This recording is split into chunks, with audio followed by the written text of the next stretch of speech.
Pesta demokrasi lagi kita, pesta lokal sebetulnya, tapi karena serentak jadi pesta nasional juga. 27 November jadi hari libur nasional. Memang beberapa pilkada jadi seperti pesta demokrasi di tingkat nasional. Sebutlah Pilgub Jakarta dan Jawa Tengah misalnya. Sorotan media nasional pun berlebih di dua provinsi ini, seolah hanya dua provinsi ini saja yang sedang berpilkada ria. Mungkin karena persaingan di provinsi ini juga ketat. Di provinsi lain kemenangan seperti sudah dikunci oleh pasangan calon tertentu. Tokoh nasional sampai turun gunung ke dua provinsi ini. Kim Plus akan sapu bersih kalau di Pilgub Jakarta dan Jawa Tengah sampai menang. Jawa Timur, Jawa Barat termasuk Sumatera Utara seperti sudah dikunci oleh Khofifah Indar Parawansa, Deddy Mulyadi, dan Bobi Nasution. Banten tak dihitung lagi karena siapapun yang menang, baik Airin ataupun Andra Soni, akan dianggap sebagai kemenangan Kim Plus. Kendatipun Airin didampingi kader PDIP, Ade Sumardi. Praktis yang akan disorot hanya Jawa Tengah dan Jakarta. Tapi tak tahu juga, siapa tahu ada kejutan. Kadang mood pemilih berubah kayak perubahan cuaca.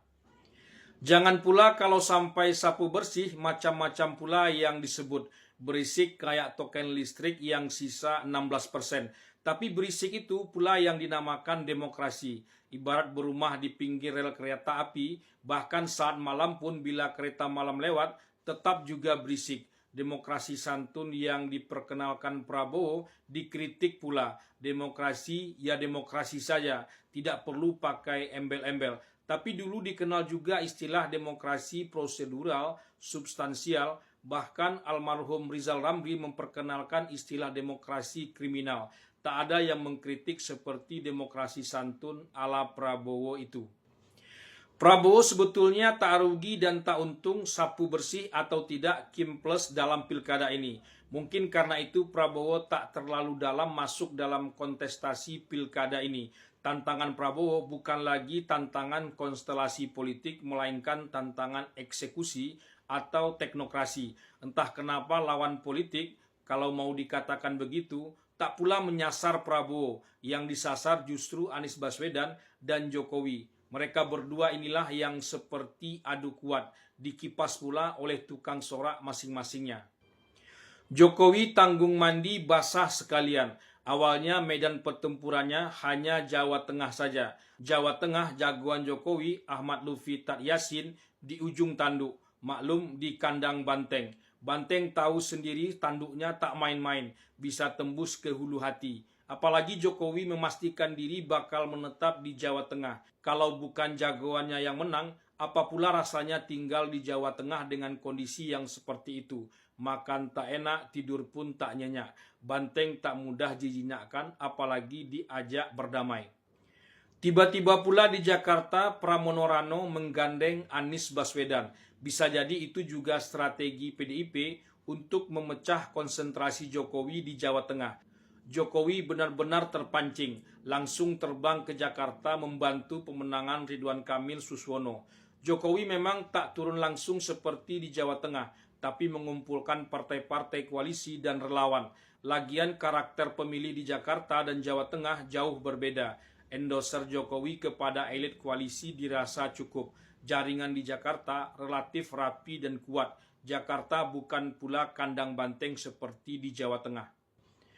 Jokowi dan Anies Baswedan sebetulnya sama saja. Sama-sama tak mau mengambil waktu, jeda atau jarak, spasi. Jangankan koma apalagi titik, spasi pun tak dipakai. Sambung menyambung terus. Tak bisa dibaca maunya apa. Maunya hanya dia sendiri saja yang tahu dan bisa membaca. Jokowi mestinya istirahat karena sudah 10 tahun, bahkan 20 tahun kalau dihitung dari wali kota Solo berkuasa. Anies sudah kalah pilpres, tak bisa nyagup, harusnya tahu diri, tapi merasa masih punya pengaruh. Orang hanya menyalahkan Jokowi, tapi Anies tidak. Jokowi juga sudah tak peduli dengan orang-orang itu. Orang-orang itu hanya mau menang sendiri saja. Kalah pun masih mau atau merasa menang, apalagi benar-benar menang. Jokowi pernah menang bersama PDIP berkali-kali. Kita sudah pernah melihat dan merasakan saat tak bersama PDIP, Jokowi tetap menang. Kita sudah lihat dan baru merasakan Sekjen Hasto Kristianto sampai nangis berkali-kali di depan publik. Sejauh ini Jokowi memang selalu menang, entah kalau saat pilkada serentak kali ini. Anies pernah menang di Pilgub Jakarta dan pernah kalah di Pilpres. Kita juga sudah pernah melihat dan merasakannya. Tak hebat-hebat amat. Makanya Prabowo harus melampaui semua ini jika benar negara bangsa ini akan dibawa maju.